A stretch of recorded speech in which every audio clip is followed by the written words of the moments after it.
आप कुछ कर रहे हैं तो जाहिर सी बात है कि फेवरेट सिंगर भी होगा जिसको आप आइडलाइज करते हैं, जिनसे इंस्पायर होकर आपने सिंगिंग शुरू की, या जिनके गाने आप ज़्यादा सुनते थे सिंगिंग के दौर पे या बड़े होने के दौर पे।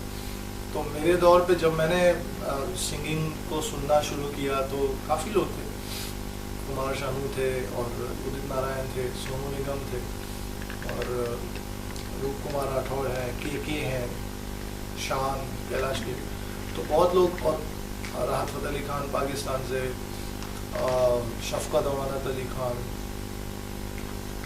और काफ़ी सारे लोग थे जिन्होंने मुझे इंस्पायर किया है और ओवर द ईयर्स।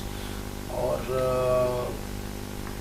अगर एक उनसे भी पहले अगर जब मैच्योर हुआ, थोड़ा जब मैच्योरिटी की तरफ बढ़ा, तो फिर मैंने जो गोल्डन एरा के लोग जैसे रफ़ी साहब, किशोर दा, मन्ना डे, मुकेश जी, इन लोगों के गाने सुनने शुरू किए। गज़ल्स में मेहंदी हसन खान साहब, जगजीत जी, गुलाम अली खान साहब, क्योंकि मेरे जो फैमिली है पूरी बहुत ही, they are all music very very rich and ethnic music lovers, जो एकदम गूढ़ बेसिक क्लासिकल हो जाए या गज़ल जो रियल म्यूज़िक है, जो एकदम रिफाइंड म्यूज़िक है, वो उसके बहुत बड़े फैंस हैं या उसके बहुत बड़े फॉलोअर्स हैं कह सकते हैं। तो म्यूज़िक फैमिली में listening and passion for music was also always there, but there was no one from the family who represented music or who was into music industry or who was into film industry.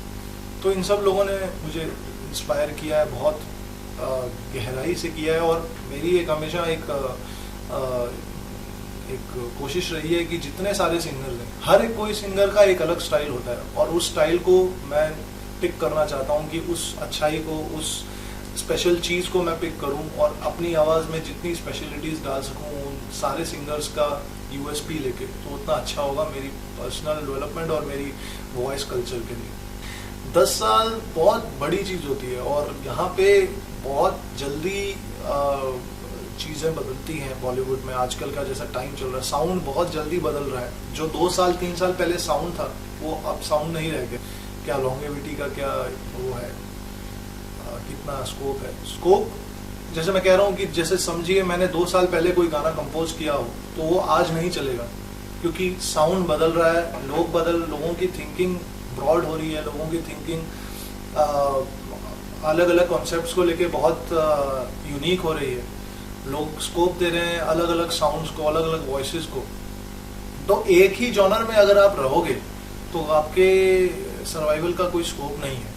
10 साल आपको रहना है या आपको 15 साल रहना है या 5 साल रहना है, तो मैं I take every post at a time, I take every goal at a time, immediate goal, I see to every immediate goal. मैं 10 साल का सोचने जाऊंगा तो मैं शायद आज जो कर रहा हूँ, जितना कर रहा हूँ वो भी नहीं कर पाऊंगा। बट ये बात ज़रूर है कि आज जो कर रहा हूँ उससे ज़्यादा मेहनत मुझे कल करनी है, उससे ज़्यादा मेहनत मुझे परसों करनी है, और उस the level of the magnitude of hard work and dedication will increase by time to time, as the time will increase, as the time will go on, as the time will pass by, क्योंकि वो चीज़ें tough होने वाली है आगे जाके, क्योंकि singers की रियल वैल्यू ख़त्म होती जा रही है मेरे हिसाब से। सिंगर्स को रियल क्रेडिट जो मिलना चाहिए वो नहीं मिल रहा है। साउंड को क्रेडिट मिलता है, एक्टर्स को क्रेडिट मिलता है, लोग नाचते हैं गानों पे, लोगों को पता नहीं होता किसने गाया।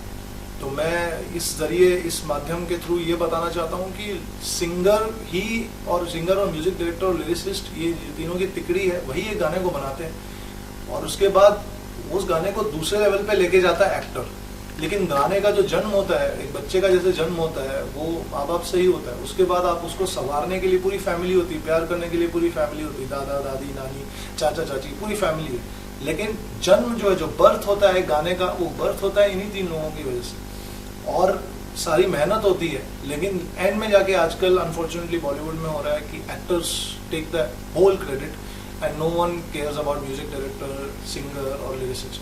तो ये चीज़ें खत्म होनी चाहिए, क्रेडिट सबको मिलना चाहिए, जितने सिंगर्स हैं, जितने म्यूजिक डायरेक्टर हैं, जितने लिरिसिस्ट हैं।